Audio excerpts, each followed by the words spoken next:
This is your favorite boomer. I'm Rich, hopefully becoming your favorite boomer.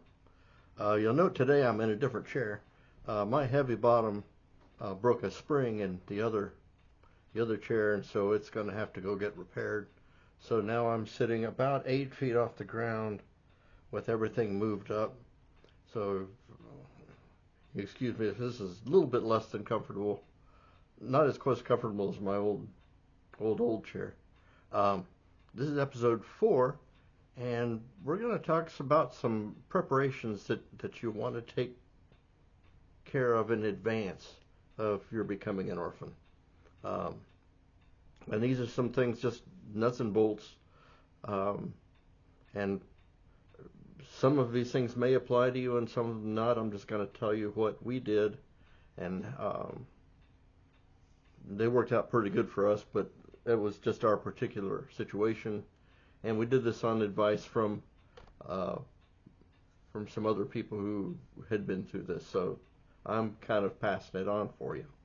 The first thing that we did when it became obvious that things were going south like they were, I bought out Mom and Dad's share of this house, refinanced the house in my name, and then did what they call a quitclaim deed, which a quitclaim deed is where they just sign over the title to the home into my name.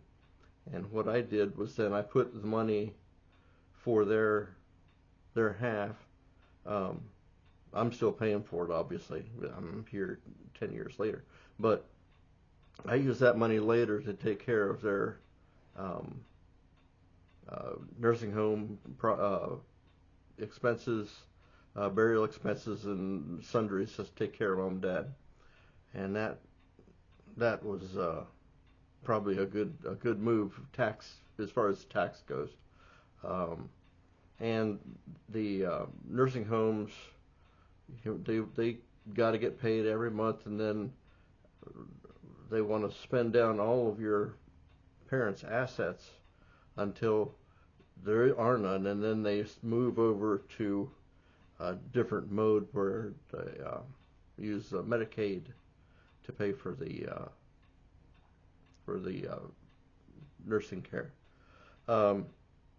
You want to arrange for a medical power of attorney while your parents are still able to understand what's going on, so that you are able to make decisions on their behalf as far as their medical care.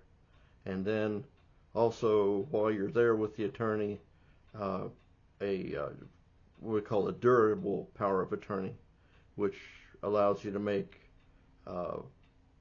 financial decisions, write checks, and things like that. Those are pretty important.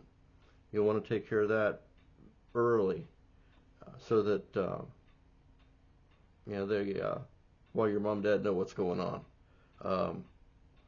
Some people, if there's a lot of cash involved, if mom and dad had a lot of, it didn't affect us because we didn't have very much in savings or insurance policies or anything, but creating a financial trust, which then protects that nest egg for your brothers and sisters or things like who are going to inherit something. But that's something you can do. You want to get maybe some end time wishes. That was something that I worked off with Dad and mostly Mom about what she wanted to happen after she passed, whether she burial or cremation. Some people are real fussy about, they don't I'm not exactly understanding why, but they don't want to be cremated, and they want to be buried whole. There's some churches that go against that, but get that going. Get your cemetery plot, which I guess just kind of makes sense, but it's something that you take of well in advance so that you don't have to deal with it in the heat of the moment, getting your plot. I had the headstone done, but then it was about 3 or 4 months before it actually showed up. So uh, that was just a thing that it just took a lot of time. Um, some things that I think you'll really enjoy, uh, and these are things that as they get older, there's a lot. Mom and Dad was a shutterbug. He loved taking pictures with cameras, and he took thousands of pictures.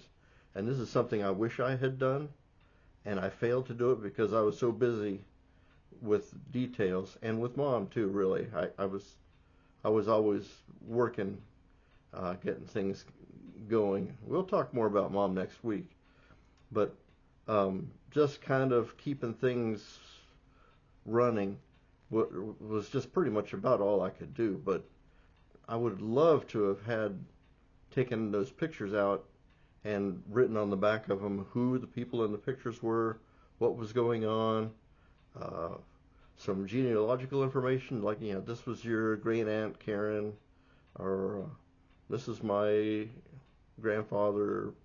I don't remember what his name was.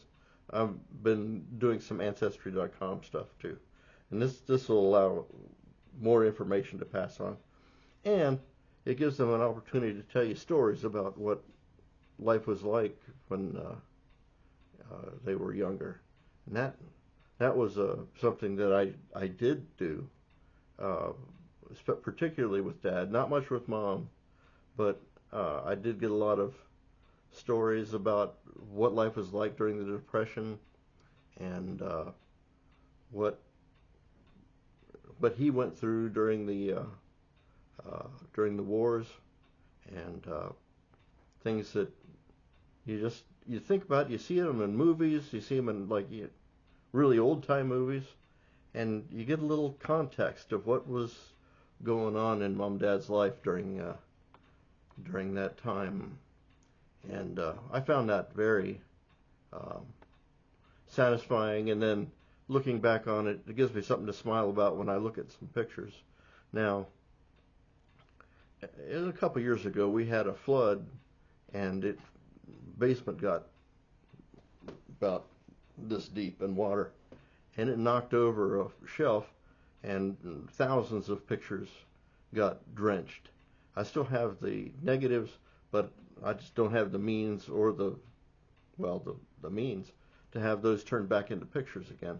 But I will eventually, and we'll put them all together. And my brothers, I have two brothers, and we will go through them and try to figure out who some of these people are. And there were some wonderful pictures that Dad took before he and Mom got married, and during the Japanese occupation. So it was kind of the time between wars, and it was very interesting. But those are things that, little treasures. Sometimes you can even look through their little treasure box. Dad had a thing for boxes too, and Mom did.